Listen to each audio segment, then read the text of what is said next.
What's going on, beautiful people? It is I, your flying locomotive, and faster than a speeding bullet SuperCliff, coming at you live with a brand new video. And for today's majestic and fantastic video, we're going to be striking hard with Moon Knight, issue number 26. But before we dive into everyone's favorite luminous crime fighter, if you are new to the channel, then smash that like and subscribe button. That way you guys never miss out on anything that happens on this majestic channel. So what are you waiting for? Let's raise the bar and go full on Super Saiyan. Hit that subscribe button. Thus, without further ado, let's start getting bloody with Moon Knight, issue number 26. So our story begins with a therapy session. But hold on just a second, my sweet summer princes. For it seems today's patient isn't the majestic Moon Knight aka Mark Spector, but rather Dr. Badr, aka Hunter's Moon. Now when it comes to the therapy or simply talking about feelings in general, Badr is not really a fan of it.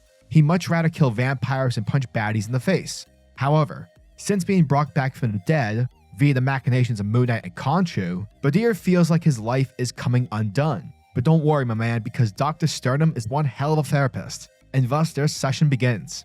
Now, like I said before, ever since coming back from the dead, Badr has been feeling like his entire life is coming undone. And alas, we are given a flashback where Hunter's Moon and the Moloids, who Moon Knight helped out back in issue number 18, I believe, the one where he faced off against Commodore Planet, well, it seems that the people who have hired Commodore and his men are back at it again. And once more, these folks are digging tunnels. And so obviously this is a big no-no in Hunter's Moon's book. And so we see him dish out some good old justice, all in the name of Khonshu. Straight up, Hunter's Moon goes full-on Rambo on these dudes. It's quite bloody. But just when the coast seems to be clear, that's when the villain of this book shows up and blasts our hero across the tunnel. For it's revealed that the person ordering the men to dig the tunnels is an old school villain, for it's shown to be Vibro, an Iron Man villain, whom Black Spectre, the main antagonist of the series, the big bad, has hired Vibro to proceed for something titled The Project.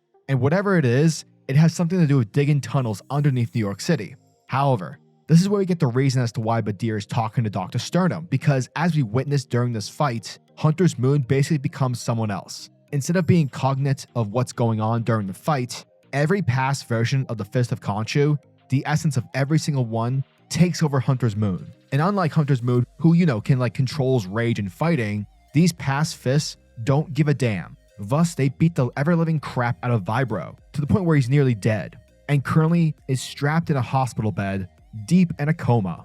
So essentially, Hunter's Moon wants to get his well-being back on track. With the threat of Black Spectre, the recent escape of Zodiac, he can't let whatever is happening to him bleed into the war that he's currently fighting. But like in any solid therapy session, if Tony Soprano taught us one thing in The Sopranos, it was to be honest and to tell the truth. And given therapy and trust come hand to hand, Dr. Sternum asks for Hunter's Moon's real name, and he gives it. Yay. I believe I said that right, but don't hate me if I didn't. And that, folks, was the end of Moon Knight, issue number 26. And thank you guys for checking out my video, as it truly means the world to me. One of the things I love about this Moon Knight run is how Jed MacKay creates a character like Hunter's Moon and has you, the reader, interested but not fully on board just yet. Because, initially you're like, hey, this guy's pretty cool. To later on, 26 issues later, you're like, holy crap, this character's changed drastically since issue 1 to now. Jed MacKay is fantastic with taking characters he's created and having them be a set of characters for this comic that you care about. Again, I don't want to bag on Bendis, but there's something about when Bendis, whenever he creates a new character, obviously he wants that said new character to be, whatever it's like Rogolzar or someone like Naomi, he wants to force feed that character down the reader's throat. Where MacKay, in instance, just doesn't do that. If you're ever writing a story and you want to showcase a new character, this is basically how you do it. We, the reader, have to grow with the said new character. And the writer doesn't have to feel like, he or she has to shove that character down the reader's throat. At first, I didn't really care about Hunter's Moon, or heck, Reese or Soldier, but over time, as I started to find myself becoming more fond of the series and of the supporting cast, MacKay never has his characters stand above or over Moon Knight. Moon Knight is still the main character of this run. The side characters never overshadow our main hero. Like any solid supporting cast, they support both the main character and the story. And because we care, there are more stakes to be had than, just the fear of losing Moon Knight. Unlike, let's say, Layla, who clearly is being introduced because of the show, both Hunter's Moon and Reese Their characters hold more merit as characters because the writer is allowed to do with what he wants without a mandate being pushed forth as an initiative to jumpstart Layla. Good characters can't be forced, they're either like a seed and they have to grow, and only then will they, inevitably bloom like a majestic flower.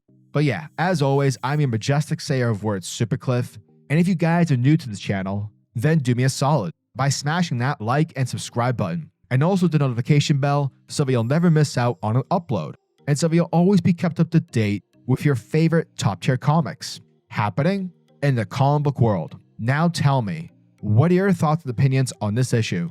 Are you guys excited for issue number 27? Let me know down in the comment section below. And until the next video, peace. Giggity goo.